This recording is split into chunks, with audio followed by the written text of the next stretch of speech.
Welcome to my presentation for Madeira Induction Consortium. My name is Jerry Saetern. I teach at Chowchilla High School for this year. I teach Math 1 specifically, that's my teaching assignment.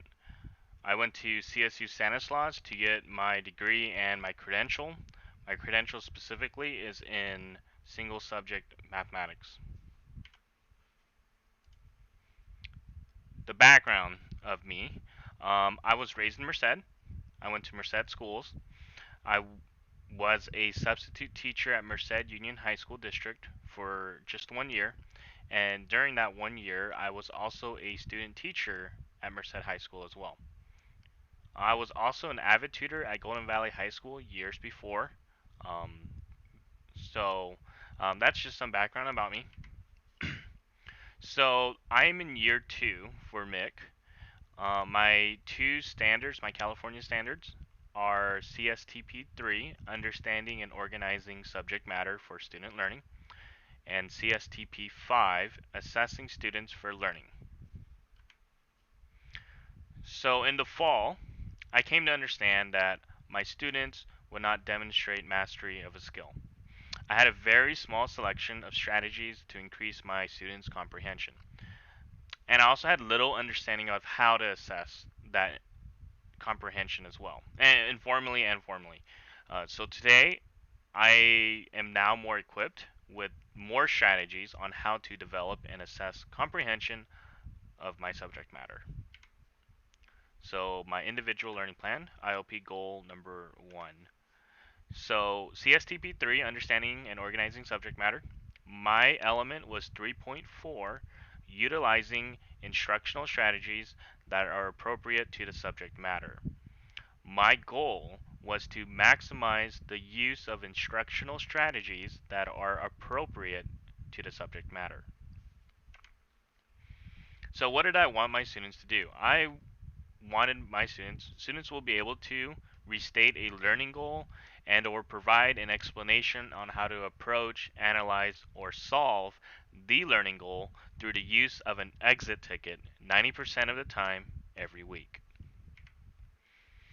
Pathways that I took to maximize my use of instructional strategies. I was being observed by my mentor teacher once a month, which started in October 2019 to February 2020. Um, I was also observing other math teachers, and that started on November 1st, 2019. I collaborated with the curriculum and instruction administrator at my school site, Megan McMills, on October 1st. I was also seeking other instructional strategies that have used that teachers have used on the internet. I collaborated with other faculty staff about teaching material through distance learning, which is new on March 23rd, 2020.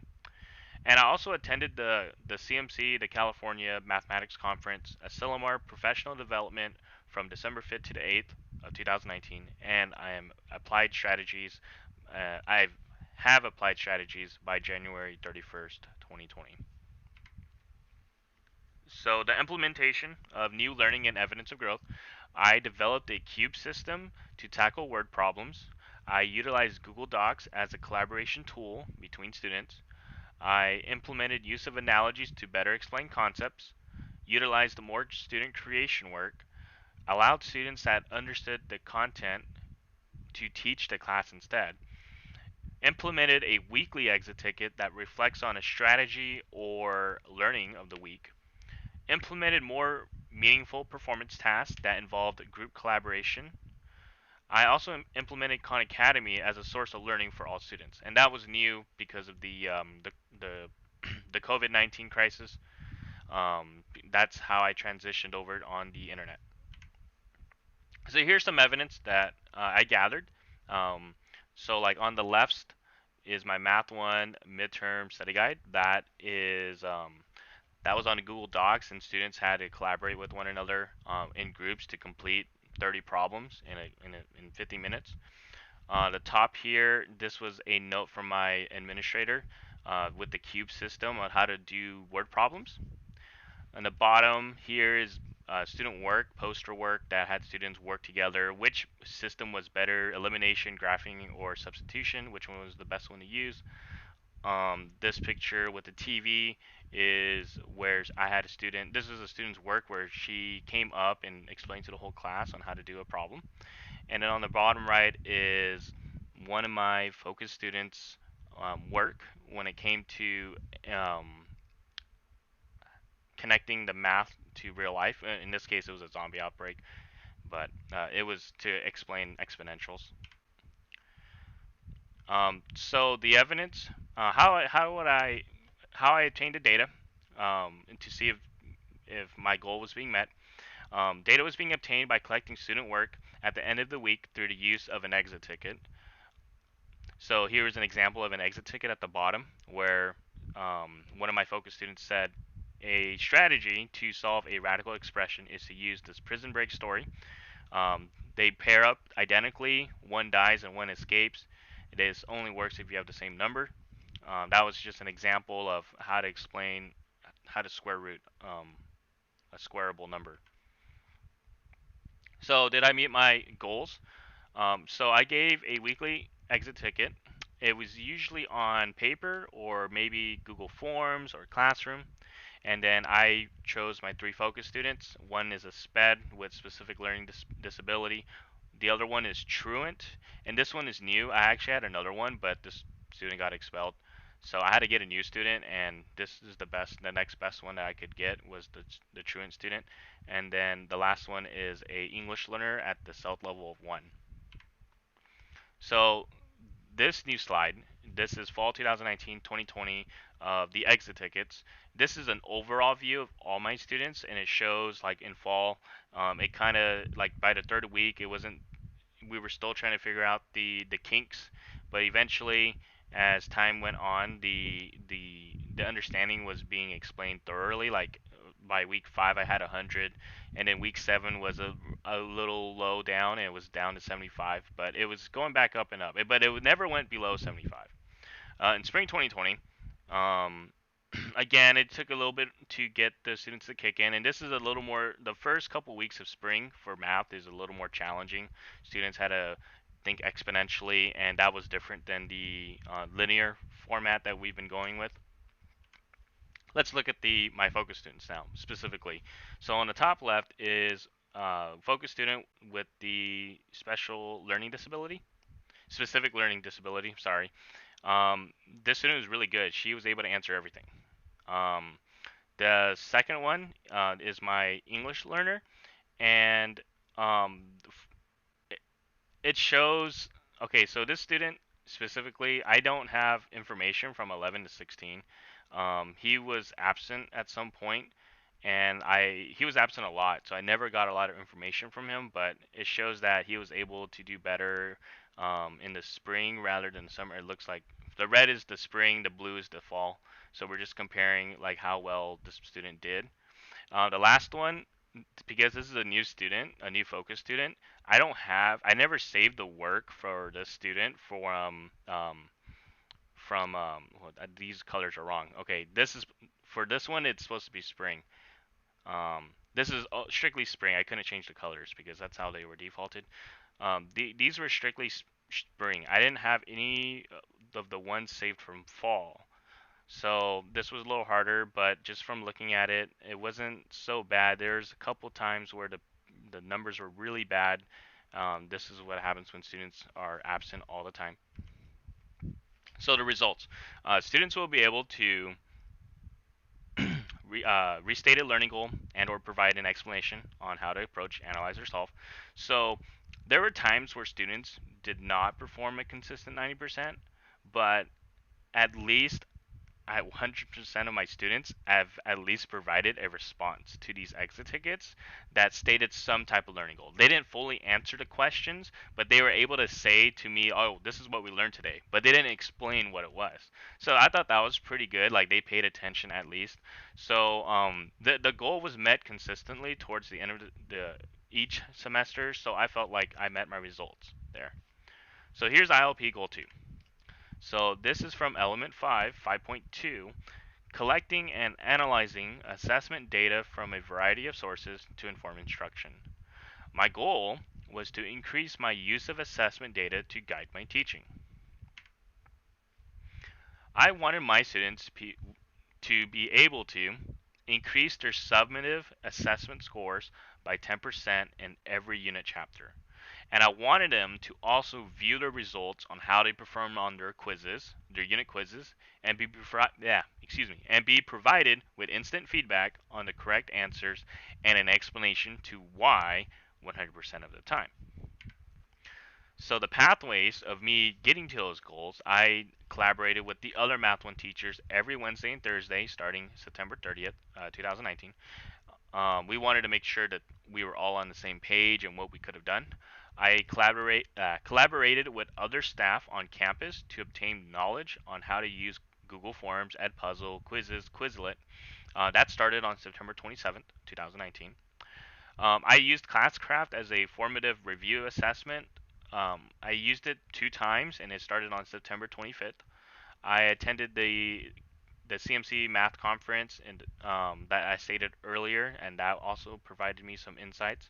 I am using Google Meets to collaborate with the math team still. The math and Math 1 team specifically, which started on March 23rd, 2020, and I am still using Khan Academy, or I have implemented Khan Academy as a source of learning and assessment review on March 16th, 2020. So, things I've implemented for my evidence of growth, I implemented Google Forms into our weekly unit quizzes. I implemented weekly and daily exit tickets after every lesson. I integrated results of the exit tickets to warm ups in the next school day, lesson day. I implemented quizzes as a group based assessment. I shared summative assessment results with math teachers and developed a reasoning on how to approach the pacing guide in the future. I also implemented Khan Academy as a source of assessment again. So here's some examples of my evidence. Here on the left is a Google Forms quiz, and it shows the students like the frequently missed questions. It tells me the average score. It tells me like the correct responses and allows me to like address that to my students with instant feedback. On the top right is an exit ticket that I implemented in one of my classrooms.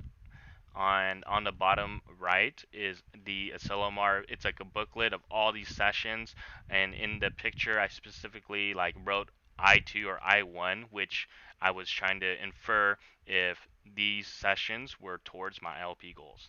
So I attended a lot of sessions that I could to get the maximum amount of learning. Here's some more evidence. On the left is the classcraft boss battle. So there's a couple questions. What are the variables in the graph? And the students were collaborating to answer them correctly. And on the right is the quizzes on inequalities. Specifically, it was a group-based learning here. And they were just supposed to compete with each other. So to my evidence of teacher growth, I gave a pre and summative assessment to the students. So like my pre assessments were like all the Google Forms, the quizzes, the Quizlet, the Classcraft. My summative were these exams. I picked the same 3 focus students. So that would be the Spanish, the English learner, English learner, the truant student, and the specific learning disability student. So this was the average on this, or not this semester, but all my units that we covered so far. Unit 1, 2, 3, 4, 5, and 6 chapters. And the blue is the unit quiz, so that was their score. And then the red or the orange is the unit exams. And if we look at all of them, the red beats the blue, and that means that my goal was somewhat meeting that. My goal was 10% increase from blue to red. So here were the results from my focus students. So on the top left is my specific learning disability student. This student did really well, did better except for one chapter unit, and that chapter unit was pretty challenging for a lot of students. But the red beats the blue. My English learner, it shows that the red beats the blue again in every chapter unit. The quizzes were blue, the oranges are red, or the oranges or unit exams, excuse me. And then the last one is my last student, the truant student. Um, the student was not did not come here in unit one, but she came in the others two, three, four, five, six units, and surprisingly, the for being truant, she did really good on her unit exams compared to her quizzes. The quizzes were much harder for her apparently. So the results, or the outcome, I believe the outcome of this goal was met consistently.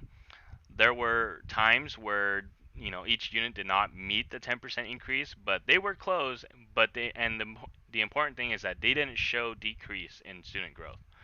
So after every unit quiz, students were able to review their results and obtain feedback 100% of the time. This goal was met consistently as well. So reflecting on my the California standards. So for three, understanding and organizing subject matter for student learning. The before I felt like before from year one and before I was exploring, I was expanding knowledge of related elements, and I feel like now I can apply a lot more today than I did before. I never really used a lot of technology when it came to so even just organizing student learning in general. I've used it a lot more. I've been really like authoritative in my teaching, but now I kind of give the power to the students to discover, to work together, give them student choice, student voice, sort of a thing. And I feel like right now I'm just at applying. I'm still like my feet are in the water, and I'm still trying to make sure like I can go deeper in the lake essentially. So that's where I'm at right now. For CSTP5, I was exploring when it came to assessing student learning. So I've been teaching at Chowchilla for 2 years. So my first year, I was just doing the grind with when it came to quizzes and tests, and I knew that when I came in second year, I needed to do better with that. So I was exploring a lot of options, and now because I have so much tools, I feel like I'm integrating these types of assessments.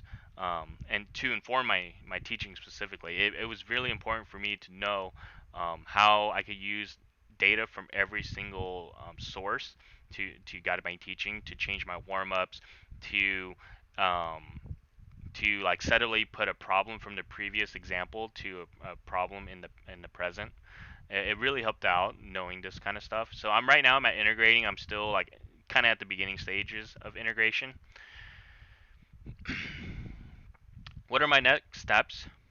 So this summer I will be looking to join virtual professional developments offered by Madera and Merced County. Since we're in a time where we're all quarantined, I do get a bunch of emails from my school that to attend, like through the union. Like we've been offered like, oh, how to teach how to do distance learning. So I have been attending these, and I will be looking out in the summer. I will be researching more methods on teaching math to my students, using the internet, reading more books from modern educators. I want to find more ways to make sure every student receives the proper education that they deserve. Next year, I want to be integrating the community and parents' involvement towards the school, towards my subject. I want students to know that whatever they learn in school and whatever they learn in my class, they're going to use in life. I want to keep parents really close to their child's education and make our community grow. That's what I want to focus on next year. 5 years from now, I will compare and reflect on my teaching and compare my growth and success to other teachers within my district. I want to eventually be the person to also provide, like, this is what I did. So offer professional development or just advice to other new and veteran teachers. We are really growing into an age of technology, and our use of technology is increasing rapidly, especially during these times where we're doing distance learning. And it's really important that I am equipped with this type of knowledge, and I want to be able to help other teachers succeed as well, because if they succeed, our students succeed. This is the end of my presentation. I hope you enjoyed it, and thank you.